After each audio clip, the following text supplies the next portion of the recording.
são 3 questões, então o que a Giovana vai nos ajudar. Então, por favor, o colega que queira se manifestar, fazer algum comentário, crítica, pergunta, enfim, sintam-se à vontade, e nós temos aí um tempo juntos, justamente para isso, tá bom? Então, tem uma pergunta aqui que eu vou fazer para os 3 colegas. Onde será que foi o Eli? Eu estou preocupado com o Eli. Está por Eli. Eli? Não está aí. Deve estar no outro canto aí. Está chegando, né? Ah, tá certo. Isso é fundamental. Ele foi atender às suas necessidades químicas. Bom, eu vou perguntar então para o Menezes e para a Carol. E se algum colega quiser ajudar também a contribuir para a resposta da pergunta, eu mesmo talvez tenha um comentário, que é o seguinte: livro didático, 2 pontos, mais ajuda ou mais atrapalha, Menezes? Bom, precisa ver que livro didático, né? Quando nós produzimos os parâmetros curriculares nacionais, eu coordenei os parâmetros de ciência da natureza e matemática. Um mês depois, os livros todos vinham com carimbo na capa, de acordo com os parâmetros curriculares. Mentira, não estavam de acordo. Mas eles puseram o carimbo na capa, pelo menos, tá certo? Ora, agora a Base Nacional Comum Curricular, a BNCC, também demandava, já para esse ano, livros adequados e tal. Não é coisa fácil. Mas Eli, please. Seria preciso que houvesse material que estimulasse o fazer dos estudantes, trabalhos coletivos, atividades, desafios, e não pura e simples informação. Já há sistemas que são acessáveis pela internet e que, portanto, substituiriam a parte informativa de boa parte do livro didático. Mas eu acho importante que haja, sim, material didático impresso com esses desafios.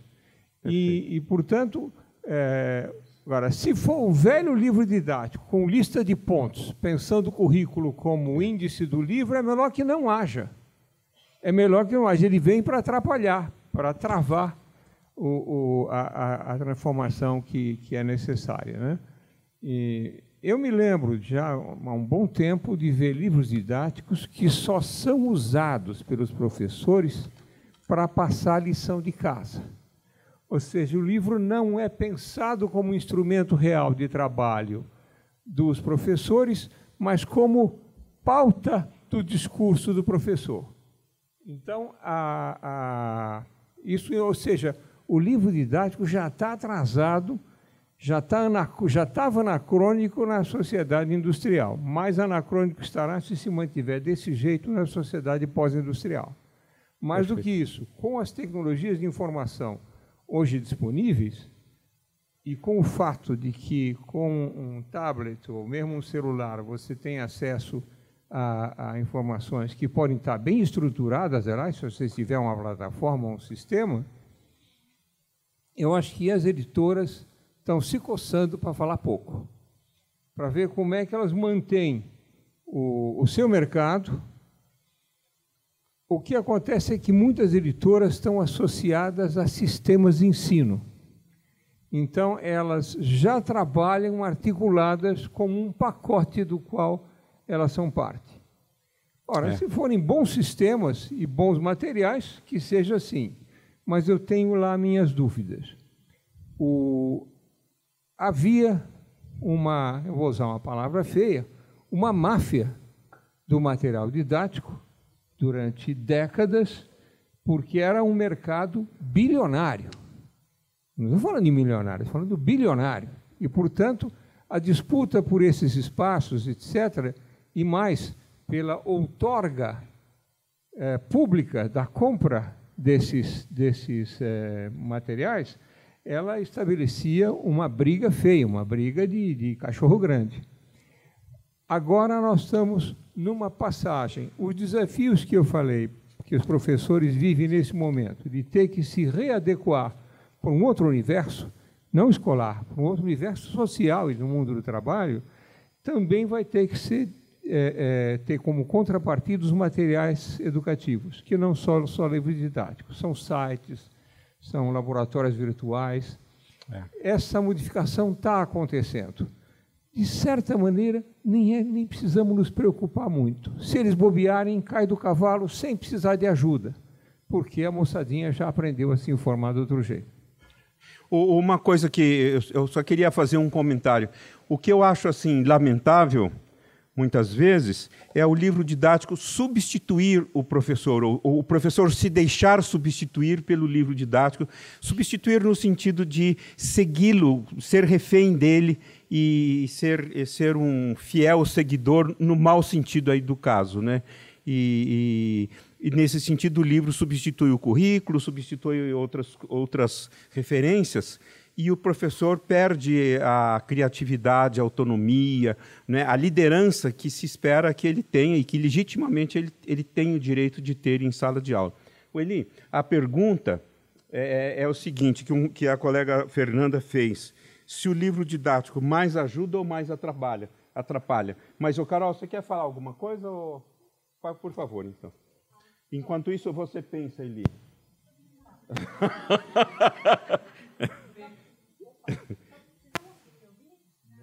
Eu penso que não, é. Eu acho que se você apertar aqui, Carol... Agora...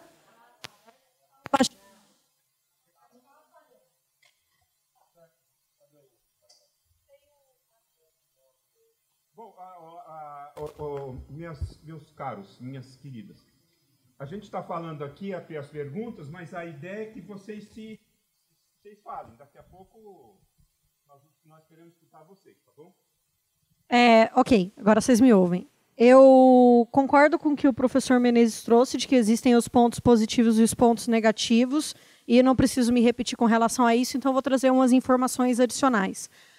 Voltando para uma das questões também daquela pesquisa profissão docente que a gente fez com 2.160 professores o ano passado, a gente perguntou o que eles acham que era mais importante que os seus empregadores, no caso o governo, desse de suporte para eles.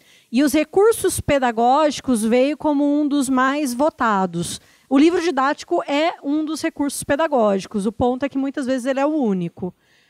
Além disso, eu vou trazer uma informação adicional. Como eu disse para vocês, no final de janeiro eu fui a Singapura para ver então qual era a mágica que acontecia em Singapura de ser o melhor sistema educacional do mundo. E eu consegui assistir uma aula. Eles são bem fechados politicamente, vocês sabem, mas a gente conseguiu assistir uma aula. E eu tinha que escolher, eu escolhi assistir uma aula de história, de ensino médio. E o interessante é que eles têm um processo que eles chamam da política, do desenho da política deles, que eles chamam de tight, loose, tight, que é um pouco amarrado, aí muita autonomia, e depois amarrado de novo. Sendo que o currículo é muito bem desenhado e muito amarrado, mas o professor tem extrema autonomia, até porque ele foi extremamente bem capacitado, para desenvolver esse currículo da maneira que ele bem entender. E eles adotam livros didáticos, mas nessa aula que eu assisti, ele usou o livro da maneira como eu acredito que ele deve ser usado, como um suporte para outros recursos pedagógicos que ele também usava. E o guia da aula dele eram excelentes perguntas norteadoras para a reflexão dos alunos. E ele conseguiu garantir uma aula de 45 alunos, porque todas as turmas lá têm 45 alunos para um professor, e tem um motivo para isso, que eles querem garantir recrutar os melhores professores, e para garantir isso ele não pode ter turmas muito pequenas, senão eles vão precisar de mais professores.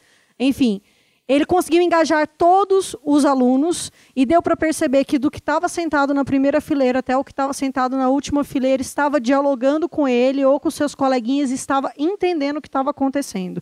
Porque ele usava uma variedade de recursos que conseguiam engajar diferentes alunos e diferentes métodos de como os alunos aprendem ou não. E o livro estava lá. Os alunos teve um momento que eles abriram o livro na página tal, leram um parágrafo, depois voltaram e discutiram com o seu colega. Então, acho que entender o livro pelo que ele é um recurso pedagógico, não é o único, não deve ser o único, e o professor continua sendo o mais importante.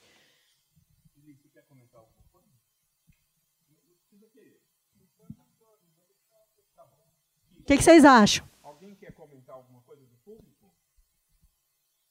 Por favor, Giovana. Colega.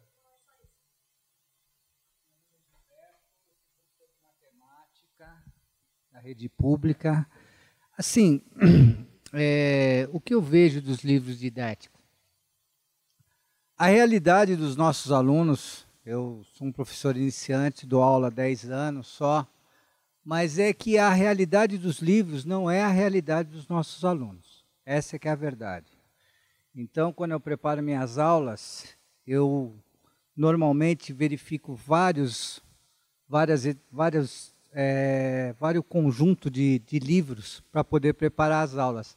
Mas o que eu vejo é que a realidade dos livros não são a realidade dos nossos alunos. E aí você tem que articular exercícios que possam estar dentro da realidade dos nossos alunos. Esse eu acho que é o grande problema.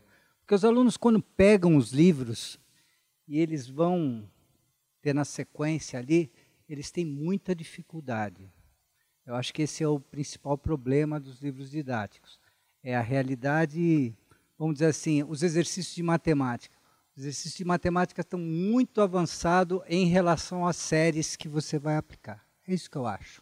Obrigado. Bom, Carol. Então, agora eu vou pedir para o Eli. Tem uma questão diretamente vinda para ele, então que ele faça o favor de ler e comentar. Tá bom. A Isabel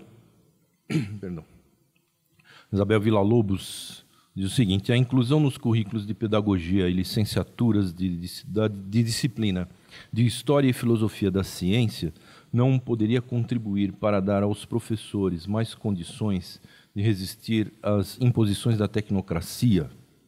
Conhecendo os princípios da ciência, reprodutibilidade de resultados, acúmulo de evidências, etc., os professores teriam mais condições de recusar a imposição de métodos e discursos de escassa validação empírica.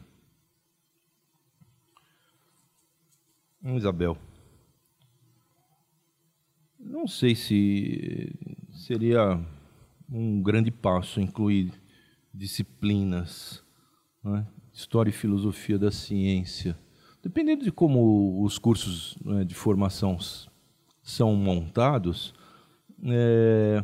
o entendimento do que pode ser ciência, da sua relação com verdade, da constituição de argumentos, da importância da lógica, da importância da conexão com a busca rigorosa, da identificação de fatos, tudo isso, não é? Mesmo não coincidindo totalmente com esse modelo da ciência que emerge das ciências naturais, na reprodutibilidade de resultados. Nas ciências humanas, não, por exemplo, não essa característica não é possível. Mas se houver essas características, essa atenção nas diferentes disciplinas da formação inicial, né, de docentes, eu acho que isso são elementos em que eles podem se apoiar para serem mais vigorosos na recusa das imposições, não é, de métodos e discursos digamos assim, que vem do topo da hierarquia administrativa dos sistemas escolares. Então, se eu não estou enganado, de maneira geral, a gente tem uma formação frágil, né, nas diferentes disciplinas dos cursos de formação de docentes em pedagogia, nas demais licenciaturas, nesses aspectos, né.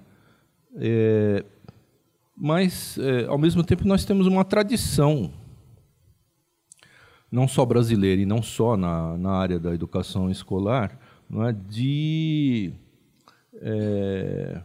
enfim, de redução dessa dimensão profissional, não é? Então, nós temos docentes sido tratados cada vez mais apenas como funcionários, não é? Então, os níveis superiores da hierarquia governamental, administrativa dos sistemas escolares poderiam, embora isso seja muito difícil, porque é desconfortável, poderiam se inclinar para ter outra orientação, para estimular, incentivar, encorajar justamente o desenvolvimento dessa versatilidade que é própria do profissional, não é? Mas isso é uma questão de opção política. Não é? Certamente que a categoria do magistério pode fazer uma força para que isso seja conseguido, para que isso seja, enfim, predomine, né? Esse incentivo ao seu lado profissional de maneira mais equilibrada com o fato de que todos somos funcionários. Não é? Agora, sermos reduzidos apenas a funcionários, apenas a quem tem que obedecer, né, e seguir regras, isso contraria as necessidades que estão postas para o exercício da nossa profissão. Quer dizer, se a gente só fizer isso, a gente não vai conseguir justamente fazer aquilo de compreender, né, aquela primeira fase lá do modelinho que a Caroline apresentou. Não é? De compreender com quem é que a gente está falando, com quem é que a gente está lidando, e compreender a nós mesmos. Não é? Se a gente só seguir regras, só fazer o que mandam, não é? E, no fundo, de fato, né, isto é impossível. Não é? Isto é impossível. O que acaba ocorrendo é que as pessoas driblam as regras e os mandamentos, não é? Dos níveis superiores. E, nesse sentido, sabotam. Né? O Nilson usou essa expressão muito boa. Né? Sabotam. Não é? Todo o tempo. O ministro gostaria de acrescentar um comentário mais brincalhão, de certa maneira, sobre tal de filosofia da ciência que está mencionado. Eu acho que não dá mais para filosofar sem a ciência. Ou seja, a filosofia que desconsidere a cultura humanística das ciências humanas e a cultura das ciências naturais já está perdida. E, às vezes, a gente pode, sim, numa sala de aula, convidar ao filosofar sobre o mundo tendo em vista a ciência. A gente mesmo, semana retrasada, eu estava filosofando sobre essas coisas, vou contar o que é um filosofar pensando a ciência. A vida não surgiu no interior das estrelas, das grandes reações nucleares de altíssimas energias. A vida só surgiu onde tem água líquida, a uma distância confortável de estrelas, pelo menos da nossa, a gente sabe que surgiu. Essa distância confortável tinha um espaço de muito baixas energias. Quando a gente olha a evolução cósmica e olha, digamos, a tabela periódica dos elementos, não tem nada entre o hidrogênio e o hélio, nem podia ter, tá certo? Então dá a impressão, até chegar na tabela periódica, que a natureza é um jogo de armar. Se você armar direitinho, dá aquela tabela e não dá mais nada. Tá certo? Ora, depois que surge a química orgânica e a vida, a natureza mudou de gerente. É uma incrível diversidade produzida em baixíssimas energias, etc., muito longe dos milhões de elétrons-volts do interior de uma estrela. Ora, parece, isso é uma coisa que me ocorreu, eu estou filosofando aqui em voz alta com vocês, que nós estamos imitando a natureza. No tempo que eu me formei físico, há meio século, o bom mesmo era ser físico nuclear. Isso é que era sério. Físico nuclear, né? Porque se não é nuclear, não interessa. Porque havia um grande foco nos reatores, nas bombas, etc., e o físico fazia isso.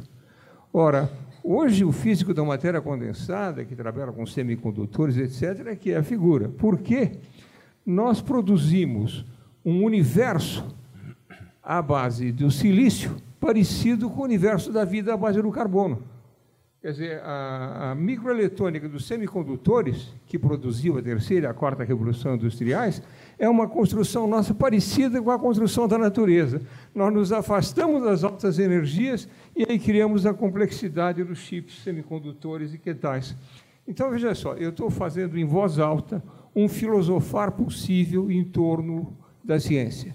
Dá para filosofar sem pensar em Big Bang, surgimento da vida, evolução, sem levar em conta Einstein e Darwin? Não dá mais, porque esse é o descortinar do cenário em que nós estamos e é preciso filosofar sobre isso. Então, não se trata simplesmente de fazer a filosofia da ciência que se pratica, mas filosofar levando em conta os conhecimentos científicos. Isso torna as coisas muito mais divertidas. Falhou, né? Falhou, né? Falhou. Isso torna as coisas muito mais divertidas. Há um lado da ciência que não é pragmático, que é olhar o mundo, compreender o mundo. E se você não compreende o mundo, nem o mundo que nós estamos vivendo, por exemplo, todos nós passamos horas por dia diante de uma tela LED. Seja a tela da televisão, seja a tela do nosso celular, do nosso tablet, etc. Ali está uma tela LED. Vai achar um professor de física que traduza que coisa é LED, que é sigla para Light Emitting Diode. Mal e mal ele sabe o que é um diodo semicondutor, por que ele emitiria luz, não faz ideia, e por que deram o prêmio Nobel de 14 para o LED azul, muito menos. Ou seja, você compreendeu o que é uma tela LED e como é que se deu essa revolução tecnológica? É muito interessante, é estimulante, é bonito. Não precisa servir para nada. Aliás, as coisas mais importantes, como dizia o colega, são as que não servem para nada. As que nos encantam, né? Beijar não serve para nada, besteira, tá certo? Mas a gente gosta, né? Então, eu estou brincando e não. Quer dizer, o pensar tem que ser divertido. E o filosofar sobre a ciência é uma das coisas mais divertidas que tem, porque é uma riqueza de invenção e de descoberta, como a vida, aliás, é uma riqueza de invenção e de descoberta.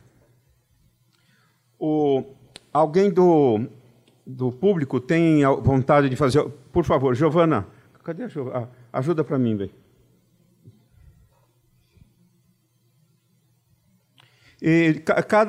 Os três colegas, Eli, Carol e Menezes, têm 2 perguntas cada um. Então, eu vou alternando, tá? Não sei se eu vou fazer uma boa gestão aí mas eu vou tentar. Eu vou tentar. Na verdade, boa tarde, eu sou a professora Lígia, trabalho com educação infantil na Prefeitura de São Paulo. Na verdade, a fala do professor Menezes remeteu a uma fala do professor Rubem Alves, que ele colocava que o desafio da educação hoje em dia é aprendermos a encantar os nossos alunos. Então, o desafio da nossa formação é demonstrar para os alunos o prazer em aprender. E se a gente não demonstrar para ele o quanto é saboroso, o quanto é palatável, apetitoso, o processo não acontece. É muito difícil, mas, por exemplo, eu sempre tive muita dificuldade em física, vejo o professor falando, de repente me dá uma vontade doida de aprender. Então, é isso que está faltando, de repente, é a gente aprender a mobilizar os nossos conhecimentos empíricos para esse encantamento, para essa magia voltar a acontecer, né? Para a coisa poder dar certo e mover de uma outra forma, contra todas as forças que eventualmente existam. Obrigada, professor. Eu vou dar a palavra para a professora Ivone, mas só uma coisa, o Piaget ele pensava o jogo como estruturas, então ele propunha 3 estruturas. O jogo de exercício, que é o jogo da criança nos 2 primeiros anos de vida, o jogo simbólico, que é da criança dos 2 aos 7 anos, e o jogo de regras, que é a partir daí, e são estruturas que se incorporam. Mas, no jogo de exercício, a característica do jogo de exercício era 2. Prazer funcional e repetição. O que quer dizer isto? Né? O jogo para a criança pequena é o prazer da função, ou seja, o mamar por mamar, o pegar por pegar, o olhar por olhar. E é nesse prazer funcional que ela... Né, melhor que um beijo é só o seguinte, Menezes. Não precisa ser nem na mesma pessoa, hein? Se for na mesma pessoa, até tudo bem. Eu não acho que o beijo é a preparação que vem depois. Não. Eu não falei preparação, eu falei melhor, mas tudo bem. Vocês me entenderam, né, gente? Então, se existe prazer funcional na escola, na sala de aula, maravilha, né? O duro é que nem sempre esse bendito prazer funcional está presente. Professora Ivone, por favor. Giovana, você é a professora. Pensando exatamente nesse ponto de que a pessoa pode aprender prazerosamente, eu gostaria de mencionar que existe muito esforço na mídia, pela própria internet. Existem grandes programas... Eu penso que os colegas não estão ouvindo, professor. Existem grandes... Assim, tá bom? Existem grandes programas de objetos educacionais sobre os mais variados assuntos. É. Eu mesmo participei de um desses quando fizemos um para o MEC. E esses objetos educacionais e programas também de ciência divertida, tem muitos e que são muito úteis. Eu vejo muitas crianças que aproveitam muito um programa que chama Mundo... Como é que chama mesmo? Mundo Legal? Enfim, que é dado na televisão por um grupo de físicos que são até, daquele tempo que eu conheci, eram 4 físicos formados pela USP. Gente muito bem preparada e que faz uns programas em que ele procura desmistificar uma série de fenômenos. Lá em São Carlos, por exemplo, nós temos um dos nossos professores que tem um programa que chama-se Oficiência, em que ele procura desmistificar principalmente todas essas automações. Não é? O que é um sensor, como que o sensor funciona, dá os exemplos da vida prática mesmo. E isso daí é uma programação que ele está fazendo que eu acho muito interessante. E, além disso, o que eu acho mais bonito ainda, é quando você tem condição de levar, desde uma criança até um adolescente ou um adulto, ou até uma pessoa da terceira idade, num belo museu de ciência, claro, onde ele entra em contato interativo com os experimentos. É uma coisa que fica uma alegria enorme. Eu já vi isso não só no exterior, como também no Brasil. Aqui em São Paulo, por exemplo, um museu maravilhoso, o Catavento. Vi no Rio Grande do Sul outro maravilhoso também, em Pernambuco. Nós, lá em São Carlos, temos um pequeno museu. A gente recebe as crianças, todos os experimentos são interativos. Então, acho que aproveitar recursos que eu poderia chamar, não sei se paradidáticos ou qual é o nome mais adequado, que estão tanto na mídia... Não importa. Não importa. Temos cursos em paralelo que existem, tanto na mídia, que estão disponíveis, como nos museus. E esses museus, muitos desses museus, têm sites também educacionais em que aparecem também as coisas que estão no museu.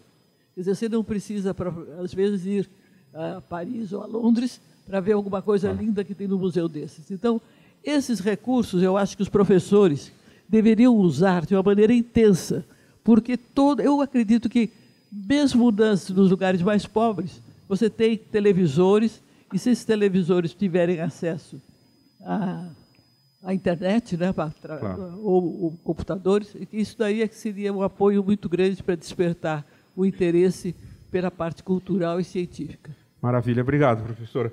Carol, por favor, você pode comentar uma das perguntas? Fazer uma minha? Isso. Passa para frente, né? Não, então, isso. Você responde uma das perguntas, tudo bem. por favor. Essa pergunta é sensacional e eu vou comentar os modelos que que a Ana Helena me pergunta aqui, mas depois eu quero passar para a Mônica, que na hora do almoço ela falou do modelo legal que ela usa na escola dela. Enfim, a pergunta é o seguinte: como seria a forma de medir a progressão da carreira se não for por meio de tempo de serviço ou por titulação, como se faz hoje na maioria das redes públicas do Brasil? Por exemplo, na Austrália e no Chile, como demonstrado.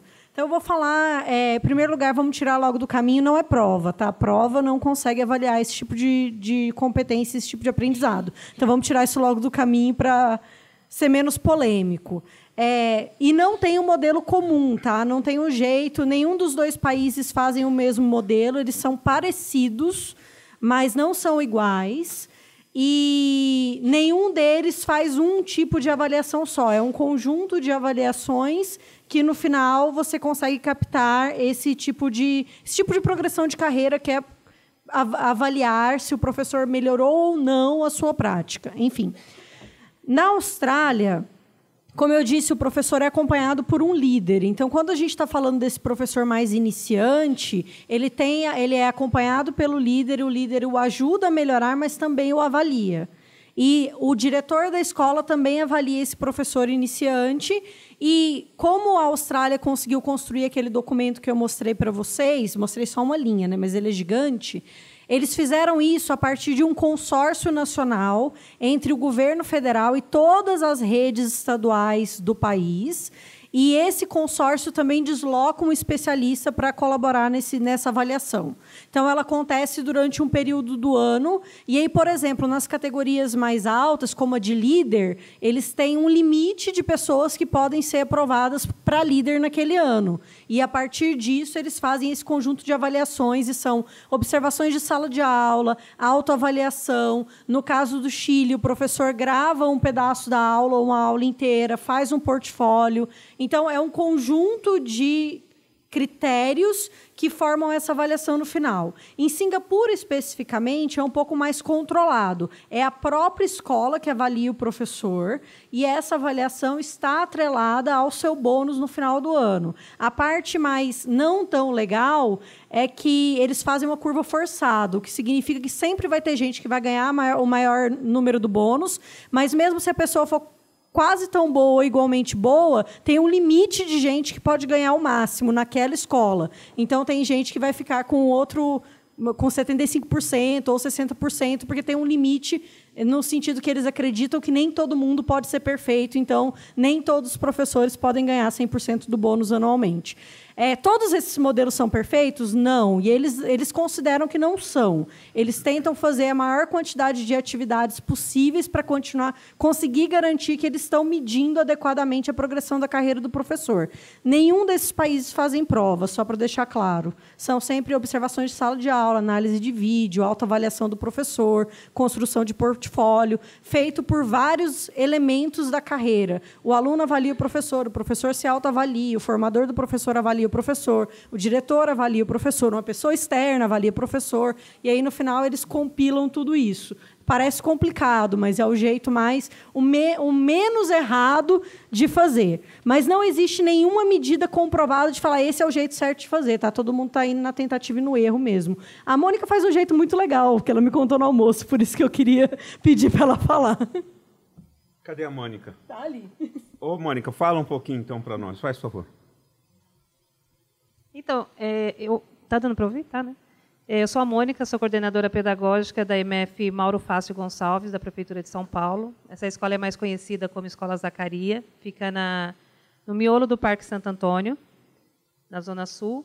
E, assim, não é um jeito, né? Eu falei para ela, de manhã, a Bernadette Gatti estava aí, é uma parceira nossa da escola, que nós temos um programa de formação específico, que é o PROVE, Valorização do Educador.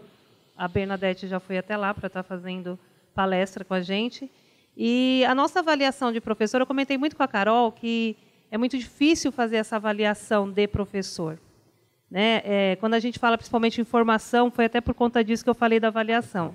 Né? A formação do professor também ela é muito julgada, né? E assim, é muito difícil falar em formação.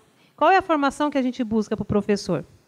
Por que a gente precisa fazer a formação de professor? É por conta da avaliação que a gente faz, que, na verdade, às vezes não é nem avaliação, mas é um julgamento, que é o que a educação lá vem recebendo constantemente. Um julgamento, e é julgamento por todas as pessoas que nem são da área. Quem é da academia sabe o quanto estuda educação, e mesmo assim não acha uma solução. E quem não estuda, às vezes o açougueiro está falando da educação. Né? A gente estava em greve, você passava em qualquer bar no centro para beber qualquer coisa, e os caras do bar já tinham um julgamento da greve, da educação, que era tudo vagabundo. Né? Então, assim, a gente estava falando da formação. E eu falei para ela, mas é estranho, porque assim, eu tenho professores com mestrado que, na minha concepção de educação, ele não dá uma boa aula. Claro. Ele não é um bom professor. Então, qual é esse tipo de avaliação? Qual é esse tipo de formação que tem que ter? E aí ela falou para mim, mas como que você faz? Eu falei, olha, na rede da prefeitura, quem está lá sabe que a gente tem, no final do ano, um espaço para fazer a avaliação da unidade. Né? E na minha escola, a gente faz, inclusive, aliás, os alunos fazem também a avaliação da unidade. E nessa avaliação da unidade, os alunos avaliam o trabalho do professor. E é muito triste quando tem um professor que pensa que o aluno não tem capacidade para isso, ou subestima a capacidade do que o aluno vai escrever lá. E o aluno, muitas vezes, ele avalia justamente a qualidade dessa educação que está sendo oferecida. Então, o que ele gostaria de ter? Ele não coloca que ele gostaria de ter piscina, porque a gente traça alguns pontos também. Mas ele coloca que a professora de português poderia corrigir todas as redações, para ela saber se ela está escrevendo melhor. Bacana. Que o professor de matemática poderia ter voltado numa expressão que ela não entendeu, não conseguiu aprender. Mas ela errou na prova e ele passou para o próximo conteúdo. Então, existem essas avaliações. Diante dessas avaliações dos alunos, nós temos o hábito de chamar o professor, junto com o seu planejamento, com alguma frequência, e apontar para ele mais ou menos aquilo que ele está fazendo ou não. Seus alunos estão falando isso. Então, na verdade, a gente não aponta, né? Eu até dei um exemplo para ela dessa da língua portuguesa. Eu peguei a avaliação e entreguei para a professora. E a professora começou a se justificar. E eu falei para ela, não, mas não é para você se justificar para mim, é para você refletir. Pensar, né? Claro. Né? Então, assim, a gente acho que não pode trabalhar com julgamentos. Falei para ela da palavra culpa, né? Eu não trabalho com a palavra culpa, não procuro culpado na educação, acho que não tem. Falei para ela que eu acho que um pouco é culpa da psicologia, porque assim, eu acredito que a educação, na verdade, a maior dificuldade é porque as pessoas não trabalham com a psicologia dentro da educação. E tem que ser trabalhado, porque dentro da educação a gente tem gente, a gente tem sujeitos, indivíduos que têm os seus, as suas peculiaridades e que não são respeitadas. E não é porque não é respeitada porque o professor também não respeita. É porque é muito difícil trabalhar com 30 indivíduos, com 30 necessidades, com 30 focos que seja. Né? Então, é mais ou menos nisso. Eu avalio nesse sentido. Mônica, eu diria o seguinte, a culpa na psicologia corresponde mais ou menos na física à ideia de causa, no sentido de causa única. E quando o fenômeno é complexo e multideterminado, como é o nosso caso aqui da educação, não cabe, né? Não cabe você pensar numa causa única e nem numa culpa também centrada numa única parte do sistema que é complexo, né?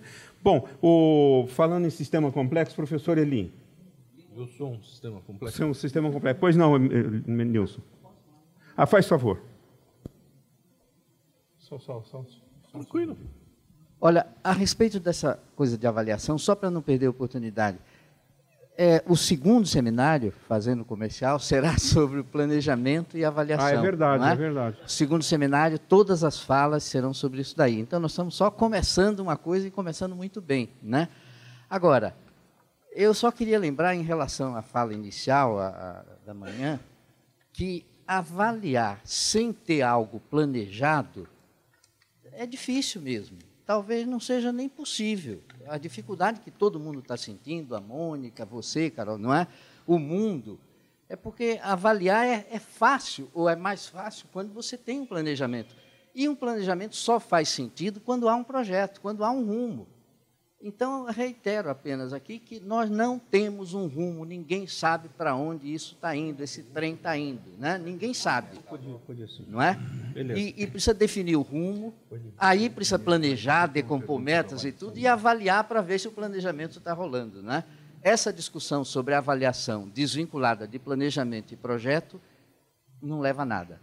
A própria história inicial que vocês estavam comentando, que foi muito interessante também assistida aqui, sobre o livro didático, o livro didático padece desse mal, o excesso de avaliação. Disse que a avaliação do livro didático melhorou a qualidade do livro didático. Eu não acredito, não é? Eu não acredito. O livro didático bom sempre existiu, sempre, não é? Que morria de inanição porque os professores não adotavam, porque livro didático bom é exigente e tudo. Então, não é que a avaliação criou o bom livro. Na verdade, o excesso de avaliação, os excessos na avaliação do livro didático que o MEC realiza, essa avaliação, há décadas, os excessos conduzem a uma pasteurização do livro didático. Os livros didáticos ficam tudo muito parecido. Todos têm na capa, como o Menezes se lembrou, de acordo com os PCN, de acordo com o BNCC, de acordo com...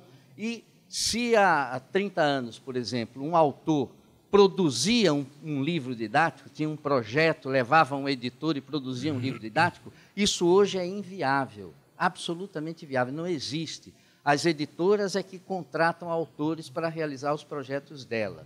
Não é? A editora tem um projeto e contrata gente, até aluno e jovens alunos, bons alunos, para realizar o projeto da editora.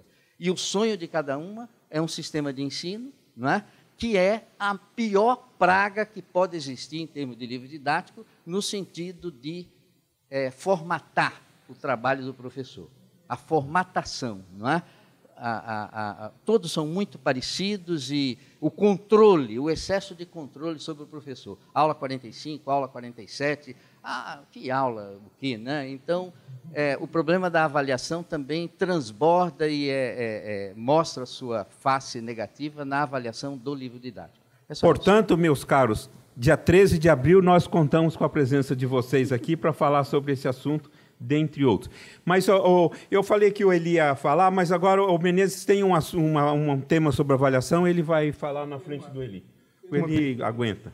Tem uma pergunta, está ligado? Agora está. Tem uma pergunta sobre avaliação e já emendamos e lidamos com essa questão. A questão diz que a BNCC... não, a questão é outra. As provas como o IDEB e PISA avaliam principalmente conteúdo. E que outras formas de avaliação podemos para as competências socioemocionais, por exemplo? Né? Por que ainda valoriza só os saberes e a preparação para certas provas? Em geral, nós não sabemos avaliar coisas de natureza socioemocional, porque a gente avalia isso sem dizer que está avaliando. Como é que a gente avalia a vida amorosa ou uma amizade? Tá certo? Você avalia a amizade. Amigo verdadeiro, presente, que você gosta de consultar, etc., mas você não faz uma prova, né? nem para o ser amado, nem para o amigo. É vivido. Então, mas é possível, pergunto eu, fazer uma avaliação em que os ditos conteúdos não estejam separados do socioemocional? Eu acho que sim, tenho feito algumas tentativas nesse sentido, tanto para sugestões para a escola básica como nos meus cursos. Eu geralmente utilizo temáticas que são projetos. Então, o professor apresenta diferentes possibilidades, grupos de alunos, por afinidade ou outra razão, assumem esse projeto ou propõem um, eles vêm depois à sala de aula e apresentam o esboço do projeto para a turma. Esse projeto é validado pela turma, tá bom, é legal e tal. À medida que vai avançando, eles vão apresentando isso à turma. O que é que acontece? A avaliação, nota, tem 3 componentes. A autoavaliação do aluno. Um texto em que ele diz o que aprendeu, em que circunstância e por que, fazendo aquele projeto. O segundo, a avaliação que o grupo com que ele trabalhou fez da contribuição dele. Ele foi importante nas pesquisas, na internet, na apresentação, produção dos PowerPoint, ou seja, o grupo de trabalho, 4 ou 5 pessoas, avalia. E o terceiro, a avaliação coletiva da turma ao resultado do projeto apresentado para a turma final. Esse é um modelo que eu desenvolvi com ciências aplicadas a pedido da Unesco e do SESI Nacional. Nas disciplinas que eu tenho ensinado, a avaliação também tem diferentes componentes. É uma monografia que é a síntese feita pelo aluno do curso, do que ele aprendeu no curso. Como nos meus cursos, meus alunos dão aula, porque eu formo professores, há uma avaliação feita a cada aula pelos seus colegas dele. E também, então, são vários elementos que são... Agora, não sou eu quem dou a nota. Essa é outra novidade. Como o professor tem que aprender a avaliar, aleatoriamente, um colega se senta diante do outro e defende o seu portfólio. Ou seja, ele tem lá meia hora, 40 minutos, o colega vai ler a monografia dele. Eu só interfiro quando há uma discrepância de visões entre o avaliado e o avaliador, e raramente isso acontece. Então, é sim possível. Agora, por que é que eu sei que isso é muito difícil de praticar às vezes? Você está numa escola que está formatada para a preparação pré-vestibular. Ou seja, você está numa escola de adestramento para fazer certas provas. E a escola, o sistema e, às vezes, a própria família tem uma demanda do tipo formatador. E aí, as dimensões socioemocionais, a capacidade de argumentar, etc., se desprestigiam. Mas é sim possível, eu vou usar a palavra certa, subverter esse sistema e produzir interações e formas de avaliação mais humanas. Eli, agora chegou a sua vez, Eli. Eu fico tentado a falar da avaliação de novo, mas a pergunta é outra. Você podia abandonar o sistema de notas, hein? Nas bancas de defesa da Faculdade de Educação não tem nota. Não tem nota. Você aprova ou não? Seria bem mais bonito. Bom, alguém que não assinou fez uma pergunta bacana aqui. Vocês conhecem experiências brasileiras em que os professores são ouvidos para a definição de políticas públicas educacionais? E adianta uma espécie de resposta que me parece muito sensata.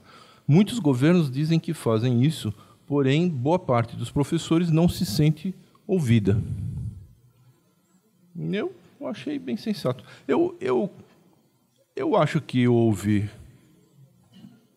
de modo um tanto recente, algumas experiências que ampliaram a escuta e a participação do professorado. Estou me referindo em âmbito nacional às conferências nacionais de educação. O colega participou. E eu, salvo engano, eu acho que foram os momentos na nossa história em que houve mais amplo envolvimento, participação com delegados, delegadas escolhidas em cada local, município, né? E assim por diante nos estados, até num nível nacional. Mobilizou milhares de pessoas. Contudo, eu acho que isto ainda é muito insuficiente em termos de amplitude, não é? E que também não se, digamos assim, não se conjuga com esforços mais locais, não é?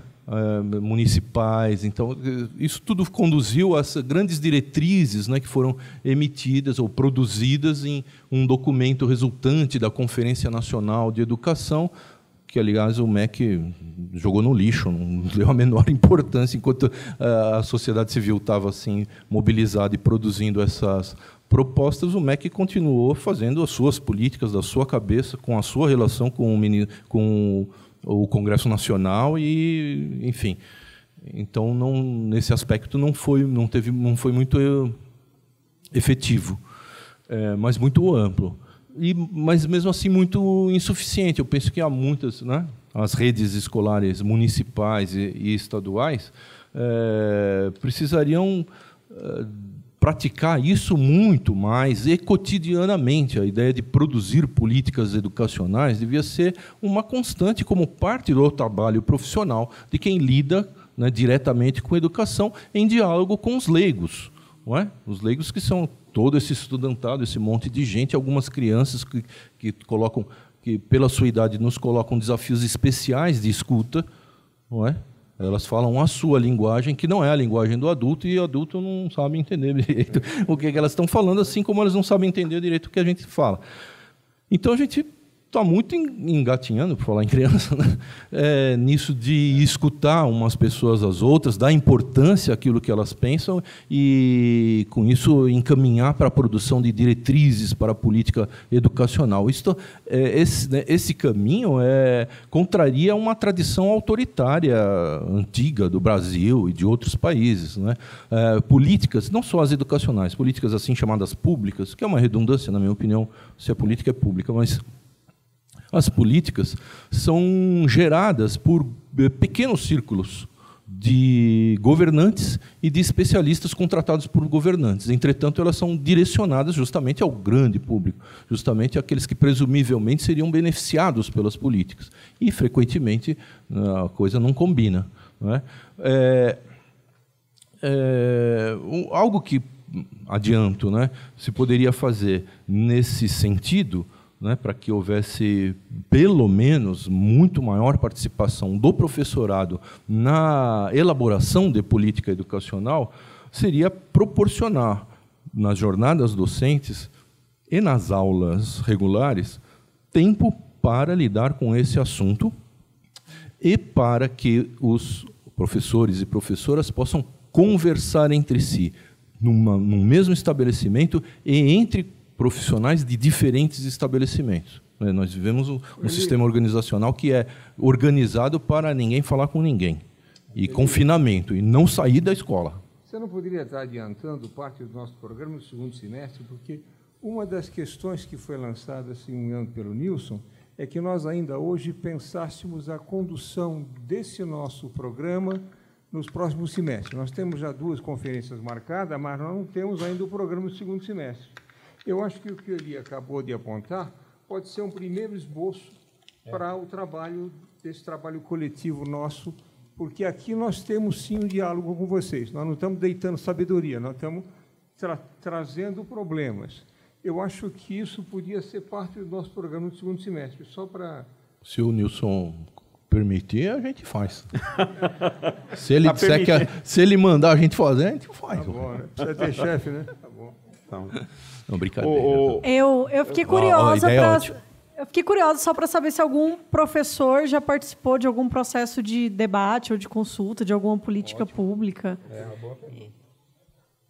Quer contar para a gente? Ela participou. Duas... Ali no fundo também tem uma outra pessoa. Isso, boa. Levanta a mão de novo aí no fundo. Aí, pronto. Os fóruns para isso têm sido, não sei se responde a pergunta de quem fez, as conferências, né? Conferências que começam ao nível municipal, conferências municipais, depois dali você tira propostas e vão para as conferências estaduais e depois federal. Eu participei de algumas de conferência municipal de assistência social e de educação em Cotia. Mas ali dentro da conferência até que há um espaço, embora os temas a serem discutidos já venham pré-definidos, as pessoas se reúnem em grupos, conversam, discutem entre si, elaboram algumas coisas e depois os delegados levam adiante. Eu não sei bem dizer o prosseguimento posterior, né? Mas não sei se esse seria o espaço o melhor espaço ou o espaço que realmente está funcionando. Tá bom? Que é a colega aqui. Como é que foi sua experiência?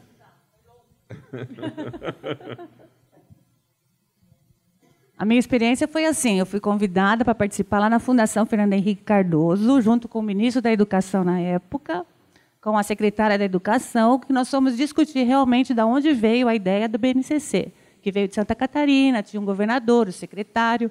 Então, eu fiz este encontro. Então, de lá, junto com a Guiomar de Mello, também estava lá. Então, este encontro que nós tivemos sobre a educação. Me ouviram, saí na foto. Então, todas as minhas opiniões foram lá registradas. Eu adoro tirar foto, adoro registrar momento. Mas foi bem longo, foi um dia inteiro também de encontro. Foi lá na Rua Formosa. Se sentiu ouvida? Me senti ouvida, me senti famosa, porque lá o ministro da Educação também foi o antigo... eu esqueci o nome dele agora. Não, o Renato não, agora, esse último... Não, o ministro da Educação. Mendonça Filho, foi Mendonça Filho, exatamente, foi com ele. Foi ele, Nossa, foi muito bom o encontro. A Maria Helena de Guimarães Castro. Foi bem longo. A professora quer falar. Boa tarde, eu sou do município de Itapeva. E lá, né, nós estamos fazendo um trabalho que eu vejo que é bem interessante, principalmente em relação à BNCC. Desde o ano passado, na verdade, desde o ano retrasado, a gente tem feito um trabalho com os professores, né? Faço parte da Secretaria da Educação, trabalho com a formação de professores, e a nossa intenção lá, já desde o ano retrasado, é ouvir os professores. Eles têm participado de algumas comissões. Inclusive, nós nomeamos as comissões em comissão gestora e operacional, onde aí nós temos representantes tanto de... em alguns momentos, tem os representantes gestores, que seriam os diretores e alguns coordenadores, né? Mas, no ano passado, a gente teve uma intenção e funcionou bem, onde todos os professores da rede participaram em relação a esse processo de construção e participação das diretrizes mesmo, né, em relação à própria BNCC. E esse ano nós estamos continuando com esse trabalho. E o mais gostoso nós tivemos um processo de avaliação, né, ouvindo também, né, sobre essa participação deles em relação a todo esse trabalho. E eu, né, junto com as minhas colegas aqui, tem mais um grupo aqui, né, que nós estamos participando hoje, a gente pode dizer assim, que os próprios professores, né, em relação, por exemplo, à educação infantil, que eu trabalho mais diretamente, deram um retorno para nós, falando assim, que legal, estamos sendo ouvidos, né? E isso, né, teve uma repercussão muito boa até para o nosso próprio trabalho, né? Porque muitas vezes não foram muitos encontros, né, para vocês entenderem. 1, 2 durante o processo, agora, né, voltando de novo em 2019, mas que uma pequena parte, né, 1, 2 encontros já faz toda a diferença e tem feito essa diferença.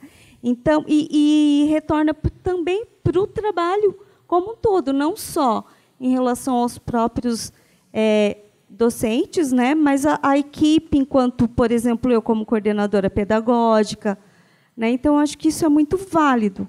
É claro que tem muito ainda para se fazer, mas nós começamos de poucos encontros e está funcionando. Bom, só para nós nos localizarmos em relação ao tempo, gente, com relação a essa parte da tarde, nós temos ainda 20 minutos. E depois está previsto 30 minutos para uma síntese, para um comentário final, para um fechamento do dia de hoje. Então, nós temos 20 minutos. Carol, você tem uma pergunta, né? Tenho duas. Você tem duas, Eli, você tem uma, né? Não, todos perguntados. Beleza, e você tem duas, né? Então, eu vou fazer o seguinte, então a Carol porque na verdade, então, nós todos temos 20 minutos para essa segunda parte aí da tarde, tá bom? Então, por favor, Carol, fala você. Tá, essas são duas perguntas em uma, eu vou começar com a de baixo. Como proceder quando os cargos de gestão na administração pública são, na maioria das vezes, de nomeação? A pergunta do Daniel. A única coisa que eu consegui pensar no momento é que a gente está falando aqui hoje o dia inteiro sobre profissionalização e valorização do profissional da educação. Quando a gente fala em posições de liderança que são colocadas como nomeação política, a gente está falando de outra coisa. A gente não está falando de profissionalização e de valorização da carreira. Então, é uma outra conversa, e uma outra conversa no sentido de que deveria ser inadmissível. Então, eu não tenho muito o que falar, é uma pergunta fácil de responder. Agora, a primeira é mais interessante. Comparando o Brasil com outros países mais desenvolvidos, gostaria que você ampliasse a discussão sobre como está estruturado o processo de formação de gestores educacionais e se existe um entendimento de gestão estratégica de projetos nesses países. Sim, eu vou dar um exemplo do que eu vi em Singapura, porque o tempo é curto e não dá para falar de tudo, para não ficar confuso, e também porque foi lindo. Essa foi numa outra escola, porque lá eles dividem as escolas de ensino médio das escolas que vão do Fundo 1. O Fundo 1, praticamente, as outras escolas pegam do Fundo 2 e o ensino médio. E essa escola foi de Fundo 1. Lembrando que todos os diretores de escola de Singapura primeiro foram professores. É uma das carreiras paralelas que partem da docência. Então, a gente está falando de uma professora de educação infantil. E tudo isso que eu vou contar parte dessa perspectiva. Obviamente, quando ela decide que ela vai seguir a carreira de liderança, ela tem todo o suporte de formação e desenvolvimento profissional para que ela consiga desenvolver as competências necessárias para ser uma excelente gestora. Quando a gente chegou lá, e como eu disse lá, a política é bem fechada. A gente conseguiu ir para essa escola porque um dos funcionários da Embaixada Brasileira tem seus filhos matriculados nessa escola. Então, a gente conseguiu ir porque um pai de aluno pediu para a gente ir. Do mesmo jeito, na escola de ensino médio, a gente conseguiu ir porque a nossa tradutora, que era um grupo grande, parte do grupo não falava inglês, então a gente tinha uma tradutora. A nossa tradutora tinha uma filha matriculada nessa escola de ensino médio, então foi por isso que a gente conseguiu ir, porque uma mãe de aluna pediu. Se a gente pedir para o governo, eles vão falar que a gente não pode ir em escola nenhuma, lá em Singapura. Mas, enfim, estávamos nessa escola de educação infantil. Quando ela nos recebeu, uma excelente mesa de café da manhã preparada, uma excelente recepção, fez o tour na escola, com o detalhe de falar para a gente tomar muito cuidado para não fotografar nenhum aluno, porque todo mundo estava tirando um monte de foto. A primeira coisa que ela falou quando a gente sentou foi apresentar a missão e a visão da escola dela. É uma visão totalmente estratégica, e a missão dela é um desenho do perfil do egresso, do que ela deseja que os alunos de educação infantil até o 6º ano saiam sendo capazes de fazer. Não era conteúdo, gente, eram competências. E a maioria das competências eram socioemocionais. Então, ela queria que os alunos dela fossem autônomos, ela queria que os alunos dela conseguissem autorregular as emoções, ela queria que os alunos dela tivessem empatia, e ela mostrava qual caminho ele estava seguindo para alcançar cada um desses objetivos. Foi emocionante. Foi sensacional conhecer o país inteiro, mas essa escola foi o maior aprendizado que eu tive. Assim, sério, a gente queria realmente botar ela na mala e trazer ela para casa. E o nome dela era Minnie, igual a Minnie do Mickey Mouse. Então, era ainda mais fofo. Então, é só um exemplo de que, sim, há uma visão para gestão estratégica. Ela tinha uma missão para a escola dela, e ela tinha um caminho para seguir, e ela conseguia provar que ela estava conseguindo. E era uma professora de educação infantil. Deixa eu fazer um comentário sobre como é que eu vejo essa problemática socioemocional na escola de hoje, né? Como vocês sabem, a educação hoje é para todos, né? Ela é uma necessidade social, um direito de todos, etc. Então, com esse fato, né, com essa conquista desse direito, a escola, eu diria que hoje ela tem 2 grandes objetivos. Um, que é aquele objetivo de sempre, que é de possibilitar o acesso ao conhecimento, aquilo que todos nós precisamos ler, escrever, o calcular, etc. Agora, além disso, o fato da escola ser para todos traz a problemática da convivência institucional, né? E é nesse sentido que eu entendo socioemocional. É sócio porque tem a ver com convivência, tem a ver com regras, tem a ver com costumes, tem a ver com cultura, tem a ver com trocas, tem a ver com viver em comum num lugar sofisticado, complexo, que é o chamado escola, e que a criança passa boa parte do seu dia, não é? E ela precisa aprender a conviver num contexto muito complexo, com os colegas, com os professores, com as exigências, enfim. E é emocional porque, nesse jogo de trocas que a convivência escolar traz, você tem repercussões afetivas, alegria, tristeza, ciúmes, inveja, ressentimento, baixa autoestima, brincadeiras de mau gosto, bullying, não é? Comparações interessantes, comparações indevidas, manejos afetivos de todos os tipos, de todas as cores, que podem ser conduzidos, direcionados para o bem ou para o mal da criança, do todo, etc., etc. Então, nesse sentido, né, gente, a escola de hoje, né, o professor Menezes falou isso. Quer dizer, a escola de ontem, a escola que nós fizemos, o ginásio, o primário, etc., era a escola que só entrava e só ficavam aqueles que tinham boa cabeça e boa conduta. Senão, ou eles não entravam ou não ficavam. Hoje, todos entram e todos, em princípio, deveriam ficar, né, para aprender, etc., etc.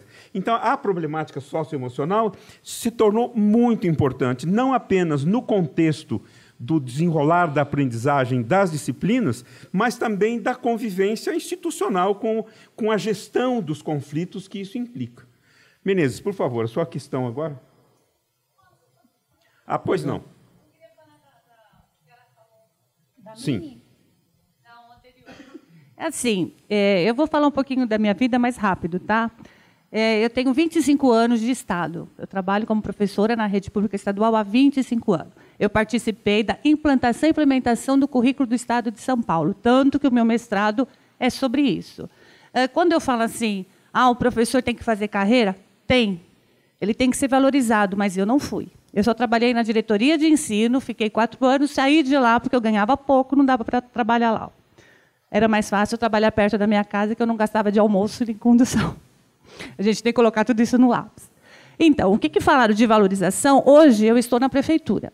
Então, há uma grande diferença entre o Estado e a prefeitura. No Estado, eu estou no nível 4, na letra D. O que é isso?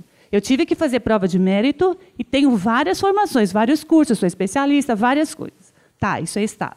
Na prefeitura ainda estou em estágio probatório. Então, eu tenho que dar todos os meus documentos, aqueles que eu fiz há 25 anos atrás até hoje. Então, quer dizer, é uma diferença muito grande. Então, quando for falar assim, a rede pública, há diferença. É estadual e prefeitura. Há uma grande diferença. É assim, muito. O que você acabou de falar, tudo isso que vocês estão falando, equivale a PEI. A PEI é o integral. Integral tem o socioemocional, protagonismo, tudo isso que está escrito no currículo do Estado de São Paulo, o PEI fez. Então, quer dizer, eu sou uma rede de informação, gente. Desculpa, mas eu tive que falar, porque tudo que vocês estão falando é a minha vida. Tudo que eu passei, estou passando até hoje. Então, eu gostaria de ser valorizada, eu não sou, porque a minha diretora, ela acha que eu sou muito para ela. Então, ela vai colocar quem? Quem ela indicou, quem sabe menos do que ela. Então, o que a pessoa perguntou para você é exatamente isso. É só o QI. É quem indica. Se eu me dou bem, se ela é bonitinha, se ela fica quieta, se ela não fala. Aí ela vai ser coordenadora, aí ela vai ser vice. Então, eu acho que deveria ter realmente um plano profissional para nós. Eu estudo, ganhei bolsa do Estado, não foi de graça. Tá? Trabalhei, ganhei, fui fazer mestrado. E, então, agora estou aqui. Eu tinha que falar isso, claro. Porque quando as pessoas falam, o professor é professor, ele vai morrer professor. Não, gente. Ele tem que seguir carreira, ele que tem que ser coordenador, ele que tem que ser diretor. Não é indicado. Uma professora, uma diretora que nunca deu aula, sendo diretora, isso é a pior coisa que existe. Ela não sabe como é que é uma sala de aula. Ela não sabe como funciona uma escola. Ela está colocada lá. Então, isso que a gente tem que ver. Não entendi. Isso nem passa pela sala de aula, gente. Isso é a pior coisa que existe. É verdade. Então, quando fala de educação, ela é tão complexa, né, que a gente tem que ver lá desde lá de baixo. Obrigada. Tá bom, só para a gente... Nós temos ainda, nessa penúltima parte, ainda 12 minutos, tá bom? Não, faz favor, professor. Não, foi muito... Eu tenho 2 questões, uma da Fabiana, outra da Ana Cláudia. A Fabiana fala do descompasso da Base Nacional Curricular, que, por um lado, quer o professor ativo, reflexivo, etc., e depois detalha tanto que engessaria a autonomia do professor, a sua ação profissional e tal. Isso é verdade. Há esse problema do ser prolixo e hiperdetalhado da base. Qual é o antídoto a isso? É saber que base não é currículo, é base. Você tem que olhar aquilo e tal, mais do que isso, tem que colocar aquilo no seu contexto. Se você está trabalhando no que se chama agora de comunidade, numa favela, tá certo? Com um monte de crianças em condição de risco, sendo abusadas e tal, você tem que lidar com cada uma daquelas temáticas naquele contexto e vai deixar muito lero de fora, porque não cabe naquela condição. Então, parte da função do professor, do seu profissionalismo, é olhar a base como base e saber que ele é responsável pela elaboração curricular. Pode ser que tenha detalhe demais, aquilo pode até ajudar, mas você saber o que põe dentro e o que põe fora. Ou seja, o professor tem que ter autonomia relativamente a essas coisas. O problema é quando você tem uma gestão engessada, tá certo? Um sistema que pauta você cada aula, não precisa nem ter a base comum, é só um sistema que te diz o que você vai fazer a cada aula. Aí você tem que subverter o sistema, com jeito para não perder o emprego. Né? Uma segunda, já passo a palavra para você. Uma segunda questão, essa da Fabiana. O que esperar de mudanças nos componentes curriculares da educação básica, pensando nas mudanças do mercado de trabalho? Primeiro, o mercado de trabalho como tal está encolhendo. A oferta de empregos está encolhendo muito. E, portanto, o mundo do trabalho não é só mercado, é também espaço de iniciativa, de viração, de cooperação, etc. E as coisas estão mudando muito, muito rapidamente. Às vezes, se você der um treinamento muito específico, você está produzindo desempregado depois da manhã, porque aquela coisa para a qual você treinou não precisa mais. Eu contava para um colega agora, aí no intervalo do café, para ilustrar isso, eu tinha uma geladeira que fez aquela bola de gelo no congelador, e alguma coisa não estava funcionando lá. E eu tinha um colega mais esperto que eu, junto comigo, quando viu a coisa, disse, peraí, vamos entrar na internet. Entrou na internet, digitou o modelo, a FAMARC, o modelo do refrigerador, tinha vários problemas possíveis e orientação do que fazer. Em menos de 15 minutos estava consertada a geladeira. Ora, o técnico de refrigeração, de atendimento e tal, no momento em que se divulga a possibilidade de você fazer as coisas, está desempregado. Então, resposta direta a essa pergunta. Tem que produzir gente com flexibilidade para mudar de atitude, para mudar de emprego e não para ficar enquadrado naquele treinamento que você deu para o qual o mercado de trabalho... Isso vale, aliás, para profissões sofisticadas. O que é que vai ser da advocacia no momento que você tiver todos os transitados em julgado, como eles chamam, todo bem mapeado, tá certo? O trabalho, você não inventa crimes ou contravenções muito inovadoras. Então, o mundo da informação está alterando quase todas as profissões muito rapidamente. Você precisa de gente capaz de flexivelmente mudar de perspectiva. Aliás, uma das 10 competências da Base Nacional Comum Curricular é a capacidade de elaborar projeto de vida. Então, nós temos que ter escolas em que o pensar o seu projeto de vida seja parte dos objetivos da escola e não formatar para essa ou aquela profissão, né? E cuidado com relação à reforma do ensino médio. Tem as tais das... não é trajetória que eles chamam... os percursos, tem um percurso lá que é o profissionalizante. Não há palavra sobre que percursos são esses, na própria lei, nem na base, aliás, que a base é refém da lei. E mais, o professor dessas qualificações é um cara que vai ter o chamado notório saber. Nós não sabemos quem vai autorizar esse notório saber, quem são essas figuras, que formação pedagógica terá. Então, nós estamos diante de enormes pontos de interrogação sobre o futuro imediato da nossa educação. Eu tenho a impressão que o sentido desse trabalho que nós estamos fazendo aqui coletivamente, com as perguntas que vocês estão não só formulando, mas respondendo, diga-se de passagem, né? Vocês já perceberam isso, né? Nós temos, e isso me alegra muito, gente formulando e respondendo perguntas. É disso que a gente precisa. Essa interlocução talvez nos prepare para esse desafio. Que educação é essa em que a sociedade e o mundo do mercado de trabalho está mudando?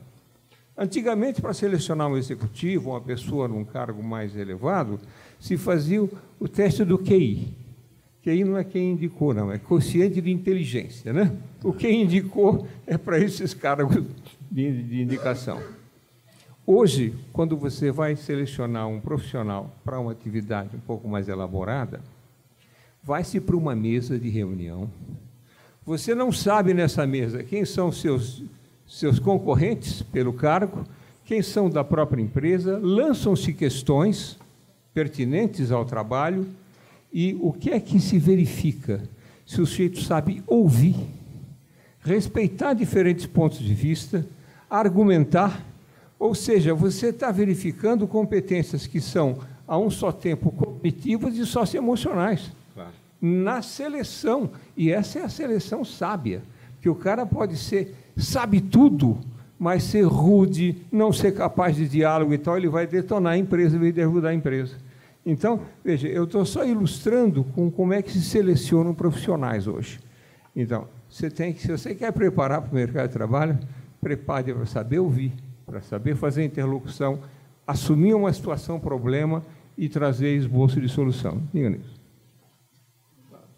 Pois não, Nilson. Olha, o Menezes matou a pau agora, porque essa ideia de competência socioemocional só faz sentido para mim quando você pensa na competência reduzida à competência técnica. Não é? Porque o Menezes falou, já estava o socioemocional junto, não é? Claro. Porque realmente, há duas competências básicas em qualquer sistema de competências que se pegue, na base ou em qualquer outro lugar, são assim, a capacidade de expressão em diferentes linguagens, capacidade de compreensão de um texto, de fenômenos, etc. Só que expressão e compreensão é um par, é um eixo, não é? Expressão é expressão de si, expressão de mim, né? Compreensão é compreensão do outro. Quem só se expressa e não vê o outro, nunca, é um desequilibrado. Quem só vê o outro e fica só balançando a cabeça, também não é competente, não é? Então, a ideia de competência já traz dentro de si o eu e o outro, não é? Não existe competência nos extremos, esquecendo o outro. E isso é o que o socioemocional busca. Só para ilustrar, esse tipo de seleção de um executivo numa empresa responde, em parte, a uma questão que eu estava trocando com o Ari Plonsky ali, que era a coisa da avaliação em contexto. Quando você põe um profissional numa condição em que ele vai estar trabalhando com seus parceiros, etc., você está avaliando em contexto. Uma prova escrita ou uma prova de QI não diz quem é o cara. Então, agora, o problema é você fazer isso com 40 alunos. Como é que você desenvolve grupos de trabalho, etc., para avaliar em contexto? Mas dá. A GV começou um curso de Direito, né? Já faz anos, né? Tem um curso de Direito. E na seleção, no processo seletivo desse curso de Direito, tem o exame oral. O exame oral é exatamente nesse termo que você descreveu. Tem um exame escrito, que chega num score cognitivo, né? Só que se tem 60 vagas, chama 600. E aí os 600 vão virar 60, na prova oral. E o que é a prova oral? É um debate, se coloca uma questão, e ali tem professor, outros também, o que se observa? Se o cara fala o tempo todo e a palavra precisa ser tomada para poder ele dar a vez para o outro, se ele não fala nada, fica só balançando a cabeça, não é? O socioemocional é observado, e daí eles vão de 10 em 10, com 60 rodadas, passam os 600, não é? Então, no fundo, dá para levar em consideração. Mas é que o socioemocional só ganha vida independente quando a competência perde vida e fica sendo só reduzida à técnica, né? Nós temos 2 minutos a nossa penúltima parte. Eu sei que tem uma colega, então, por favor. Isso. Desculpa, mas tenta falar em 2 minutos, se você der conta. Eu sei que, às vezes, é difícil para nós. Então, eu só queria partilhar da Prefeitura de São Paulo. Foi feito o currículo da cidade. E o currículo da cidade, ele foi feito com a participação dos educadores. Então, foi uma coisa bem interessante, né? Foi a primeira vez que os educadores eles puderam ter, de fato, uma contribuição na questão do currículo da cidade. E a questão que vocês estão falando bastante, socioafetiva, na educação infantil, nós realizamos um relatório.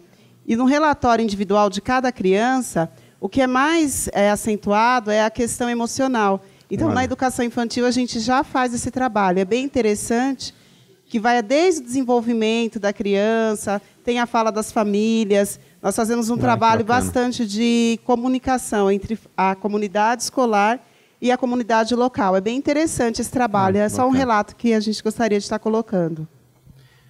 Bom, Carol, quer falar? Vou voltar na educação infantil, vou dar um piteco aí nessa coisa. Quando você olha a BNCC, a Base Nacional para a Educação Infantil, tem 2 coisas bem interessantes, os campos de experiência e os direitos. Os campos de experiência tem alguns que são de natureza física, mobilidade, eu, etc. nós e os outros. Eu, nós e o outro, etc. Mas os direitos, o primeiro é o direito de conviver. E o segundo é o direito de brincar. Ora, eu colocaria isso para todas as etapas da educação. O estudante no ensino médio, no ensino, tem que ter o direito de conviver e de brincar, tá certo? Não é só criança. Eu quero brincar e conviver.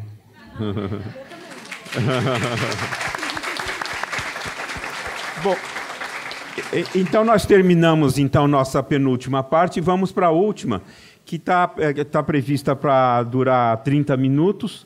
Eu vou chamar aqui o ilustre professor Nilson. Patrícia, eu pensei que você também devesse participar dessa parte final. Você não gostaria? Venga. Mas não tem cadeira, né? Não, agora a gente... Vem, Patrícia, eu acho que... Agora a gente levanta. Não, mas... nós saímos, né, Nilson? Agora não podemos... É verdade. Muito obrigado aí pelo carinho de vocês aí, pela...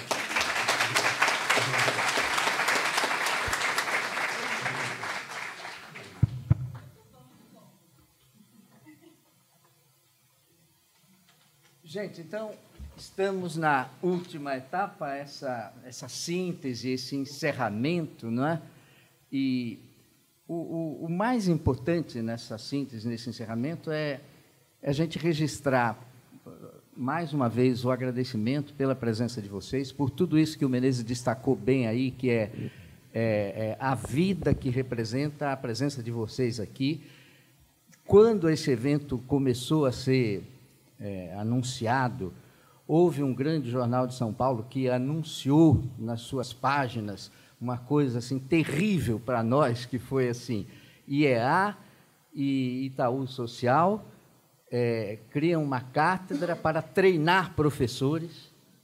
Isso saiu no título, treinar professores. A gente chorou aqui, porque nunca isso passou por nossa cabeça. O objetivo da cátedra era outro, e a gente fez um exercício aqui, acho, nessa sessão de hoje, não é?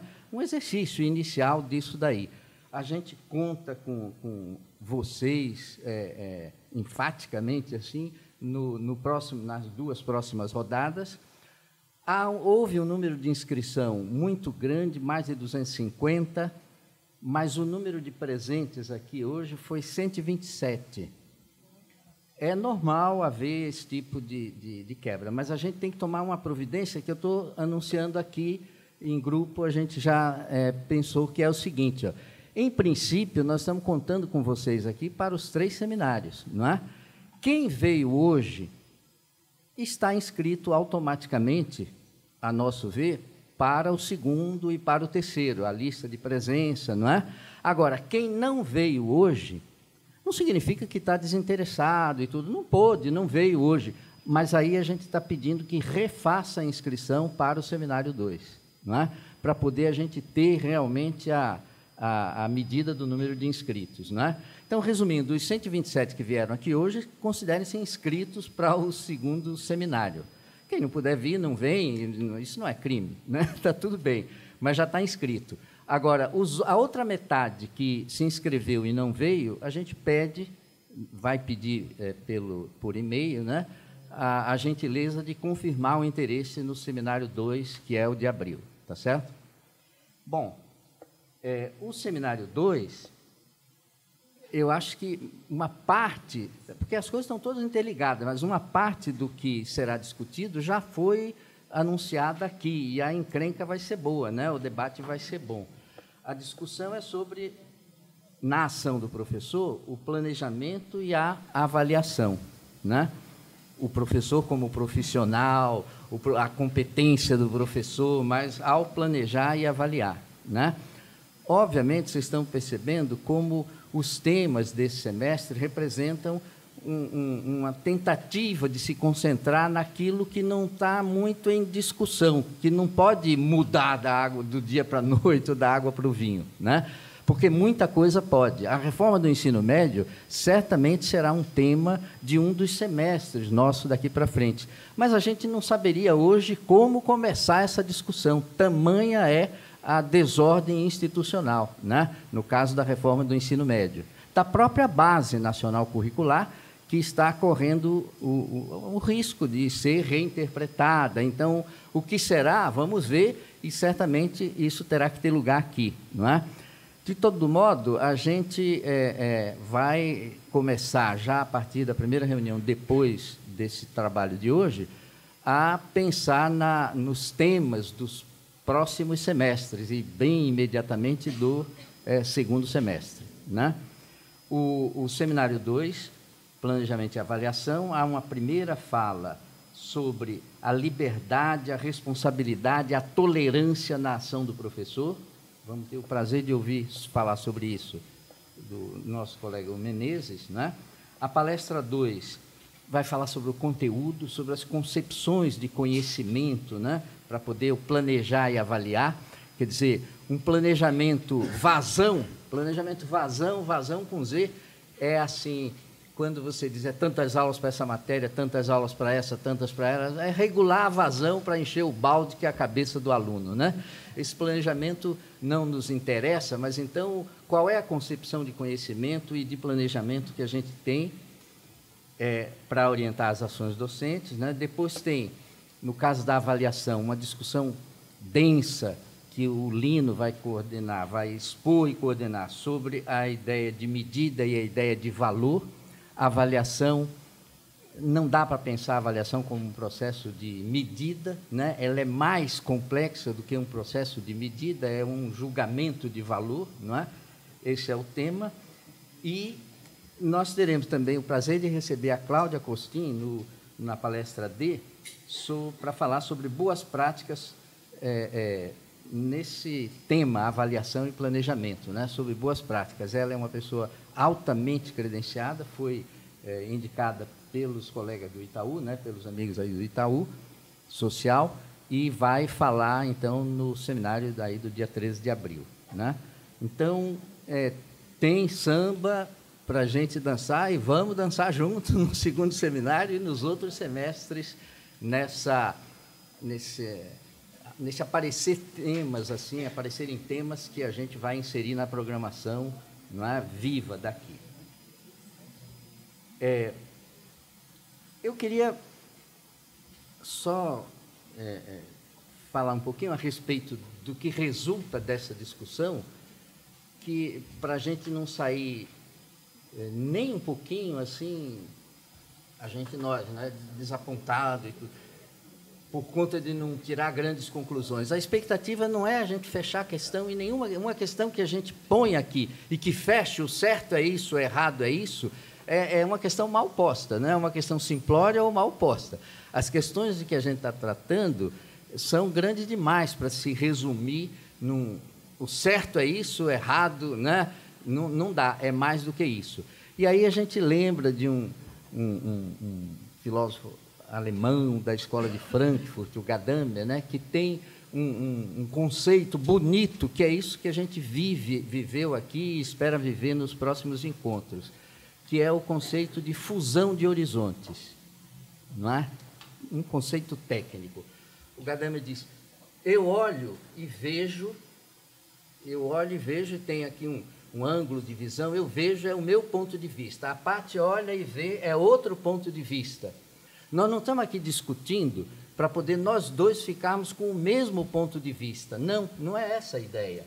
Ela vai ter sempre o ponto de vista dela e eu o meu. Mas nós vamos promover uma discussão para os nossos horizontes serem idênticos. Porque, se bobear, eu olho e vejo um horizonte, e ela olha e vê outro horizonte, e esses horizontes não conversam.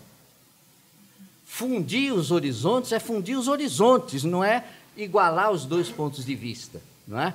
Mas essa racionalidade que se busca é em fazer as visões diferentes conversarem, não é? O horizonte teórico ser o mesmo, mas não reduzir os dois pensamentos a um só, né? Não é isso. A respeito de tudo que se discutiu sobre professor, o profissionalismo do professor, não é? A ação do professor como um profissional, as competências do professor, chamou assim a minha atenção o fato de duas coisas aparecerem com bastante destaque, não com essas palavras que eu vou falar, mas como interpretei, né? Uma coisa é o professor como mediador. não é? A mediação, isso pode ser entendido em múltiplos sentidos, mas eu estou me referindo especificamente àquele momento em que a gente suspende a autoridade. Suspende a autoridade. Nenhum mediador pode usar argumento de autoridade. Esse assunto é importante porque eu estou dizendo que é. Não é por aí, não é? Mas a gente suspende a autoridade e aproxima os interesses, não é? A gente delega a autoridade para a lei, para os documentos, para as regras que estão postas, e não sou eu que estou falando, né? O professor, como mediador, ele aproxima o interesse do aluno do interesse da escola a partir de currículo, de ideias, e não a partir do poder ou do pensamento ou da autoridade dele, não é? E essa ideia de mediação, então, é fundamental, porque sem ela a gente planeja as coisas mais interessantes e morre na praia, não chega a realizar nada na sala de aula, né? Porque você está vendo um horizonte, o aluno está vendo outro horizonte, não é? E esses horizontes não conversam. É claro que nessa mediação a gente não pode ser nem Caxias e nem Chacrinha. Caxias é aquele assim, que diz, sigam os que forem brasileiros. Então, não funciona. Se chegar na sala de aula e dizer, o programa é esse, sigam-me os que forem brasileiros, você vai morrer sozinho lutando. Não vai ter que nem Caxias, os caras tudo atrás no cavalo para ganhar a batalha, né? E Chacrinha, você vai ficando velho quando vai precisar explicar exemplo, né? Mas o Chacrinha era um programa de auditório em que ele dava o que a plateia pedia.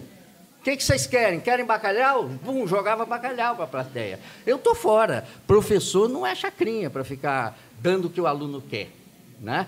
Eu levo em consideração o que ele quer, mas a escola tem currículo, tem programa, e a escola, não é? A mediação consiste nessa aproximação, né? Então, o professor é um mediador e essa função de mediação é indelegável, não é? Esse exercício assim de aproximação de interesse sem o recurso à autoridade. Faz porque sou eu que estou mandando, né? E a outra função do professor, que não apareceu com essas palavras, mas que para mim ficou no horizonte o tempo todo, é o professor como cartógrafo. A competência do professor como cartógrafo. Cartógrafo de relevância. O que a gente faz na escola hoje é pôr um mapa de relevância, o que vale mais, o que vale menos, o que não vale nada, não é? Porque o dado em si, o aluno vai buscar na rede, não é? O Menezes falou, vai buscar consertar a geladeira velha dele lá, não é? Então, mais a rede mistura coisas que não dá para misturar. Um aluninho nosso na escola ouve falar ele vê um outdoor assim, corpus com U, ele diz, não é com O, ele está aprendendo, aí ele vai para o Google e põe corpus com U e dá uma gugada, e ele recebe do Google habeas corpus, logo depois Corpus Christi, logo depois academia de ginástica, logo depois iogurte light, tudo misturado, tudo é corpus, não é? Aí o que eu faço com isso, não é? Então, as coisas estão interligadas, mas não valem todos a mesma coisa. Uma coisa é uma coisa, outra coisa é outra coisa. Eu entendo por meio dos links, mas eu tenho que pôr mapas e dizer... É claro que para pôr mapa, eu preciso dizer o que eu quero, né? Eu preciso saber o que eu quero, porque não há mapa que ajude um marinheiro que não tem rumo. Agora, se eu tenho um rumo, eu preciso de um mapa para me orientar. Então, o professor é um cartógrafo. E, tecnicamente, vamos ver, ao falar do planejamento aqui, que o segredo de um bom mapa, grande parte do segredo de um bom mapa reside na escolha de uma escala adequada para representar um determinado lugar, tema, situação, né? Mapa com detalhe demais ou mapa grosseiro demais, não serve. Na sala de aula, o planejamento é como se fosse um mapa, mas a escala, a competência do professor está na escolha de uma escala adequada. Porque errar na mão, e encher de detalhe é confundir aluno com coleguinha. E errar na mão, no sentido de subtrair demais as coisas, é não acreditar na capacidade do aluno, Então, esse mapear é escolher uma escolha adequada para poder organizar o que vai fazer na sala de aula. Então, o professor é muito mais coisa do que isso, mas ele é um mediador, ele é um cartógrafo de relevâncias, não é? Ele põe um mapa em cima da rede e diz, olha, está tudo ligado, mas eu quero ir por aqui, não por lá, isso não me serve de nada, porque senão ele se perde nos Google aí da vida, né? Então, eu acho que, de nossa parte, certamente, conversando com todos os colegas, né, do grupo, a Bernadette precisou ir embora, porque tinha um compromisso à tarde, não é fácil dedicar o dia inteiro, não é? Mas, conversando com todo o grupo, a impressão é que nós recebemos bastante de vocês, não é? E queremos continuar essa interação, não é? Com esse nível de troca nos próximos eventos. Patrícia, por favor, a palavra é sua. Ótimo, obrigada, Nilson. Acho que aqui não me cabe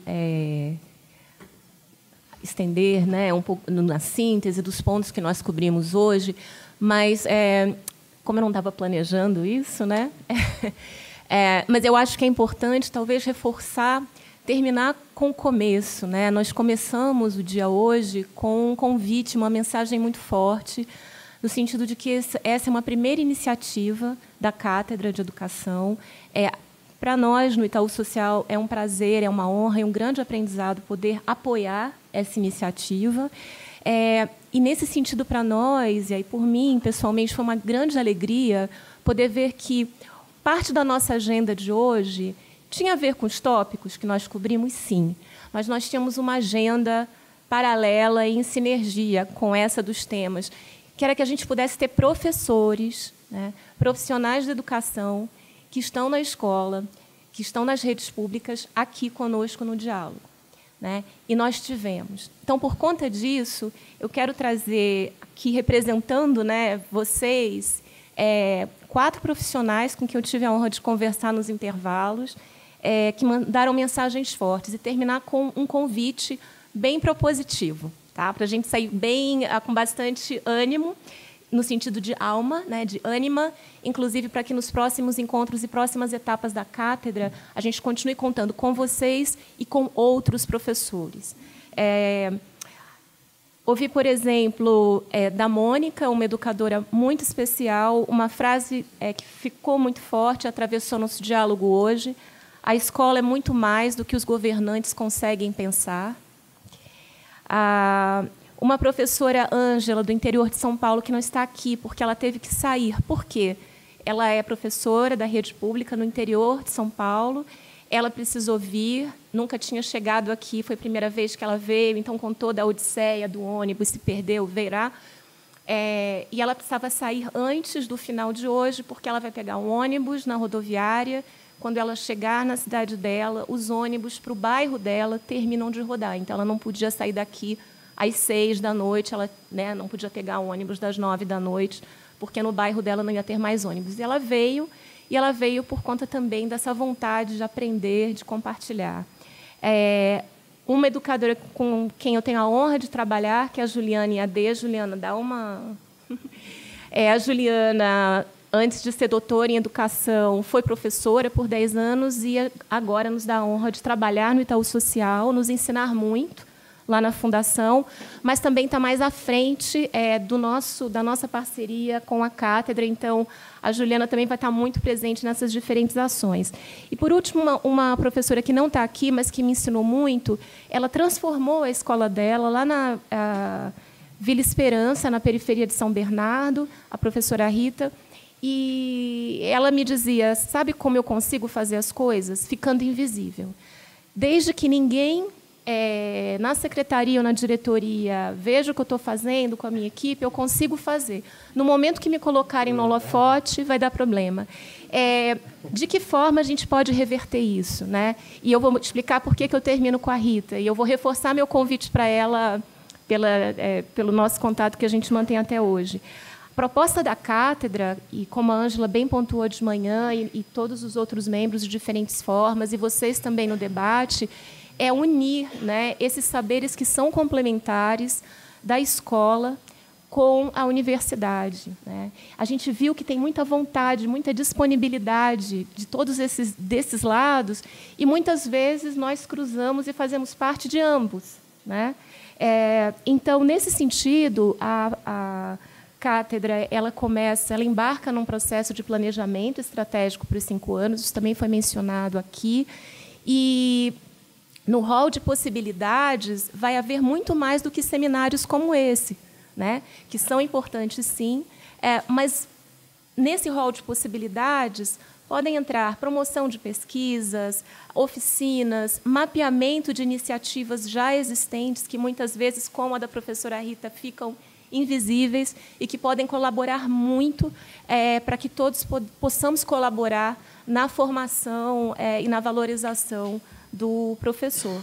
Então, nesse sentido, a gente reforça. Eu acho que no espírito de consulta, a gente conseguiu, nesse evento, ter 80% dos participantes professores, né? Então, a gente conta com vocês e os outros 20% também, mas no sentido de foco, para que, quando a gente for no processo da construção do planejamento, a gente possa ter momentos de consulta, de trazer para vocês, olha, nossas propostas são essas, nos falem o que vocês acham, né? A gente vai contar, ao longo desses 5 anos, com esses momentos de troca e de aprendizado conjunto. Então, só reforçar o nosso agradecimento em nome do TAEU Social e passar para você de novo, Nilson. E nós vamos concluir. Eu só quero destacar que nós temos a intenção e vamos realizar de cada palestra dessas, cada participação dessas ser convertida num texto, não é? Incorporando parte dos debates. Não dá para incorporar literalmente, há tempos, não é? Mas incorporando o que é fundamental, o que ocorreu de fundamental nos debates, não é? Então, cada fala e debate será convertido num texto disponível para vocês. Não agora, em uma semana. Em uma semana tem a gravação que o IEA faz, mas a elaboração desse material demora um pouquinho mais. Até o 2º seminário, a gente espera que esteja pronto, né, Rodrigo? E esboçado. E um vídeo também, porque são 2 linguagens, a gente quer combinar, são 2 tipos de espaço, então, esses 80 minutos, 40 de fala e 40 de debate, né? Misturado, a gente vai ter que transformar também num vídeo, é o quebra-cabeça do Rodrigo ali, da equipe dele, de um vídeo de, no máximo, 15 minutos, para ter como documento, como síntese e como possibilidade de a gente levar daqui para provocar uma discussão, não cópia da discussão, mas inspirar discussões desse tipo em outras escolas, em outros lugares, não é? Claro.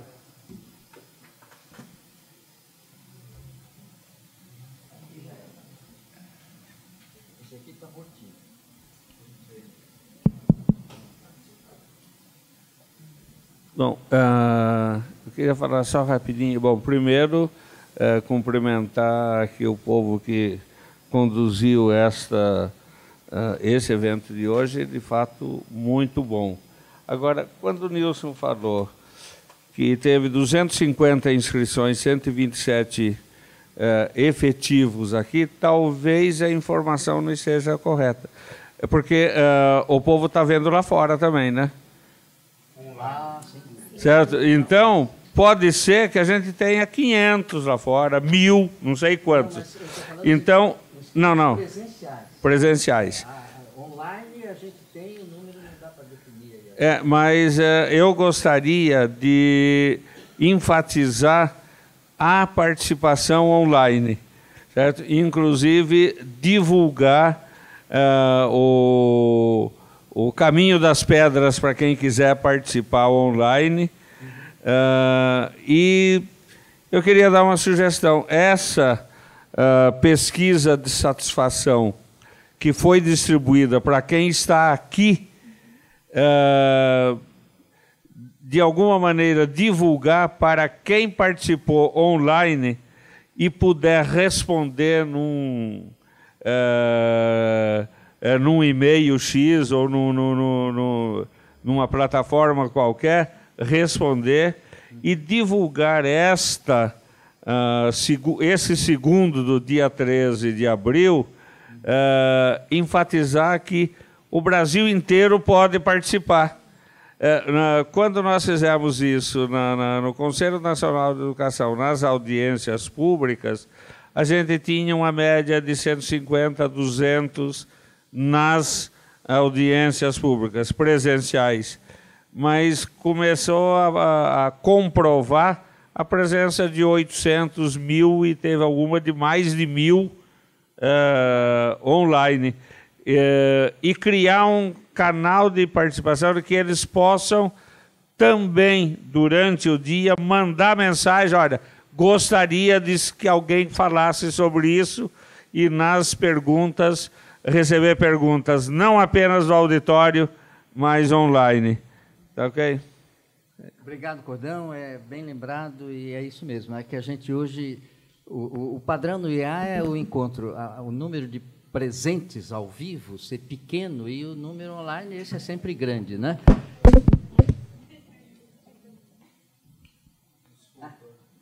Então, o número presencial é em geral pequeno, porque o auditório lá do IEA é pequeno, né? E o online é que é um número grande. Nesse evento, foi tão grande o número de inscritos e de confirmações, inclusive, que a gente providenciou de última hora, nos últimos dias, uma transferência para cá, para poder, porque havia muita demanda, assim, interesse pelo presencial, né? Mas isso sem diminuir minimamente, o Cordão tem razão, a importância da participação online, inclusive mandando perguntas para cá, não é? Como costuma acontecer nos eventos aqui do IEA. Mas vamos cuidar de divulgar melhor isso para abril. Obrigado, então. Boa tarde para a gente.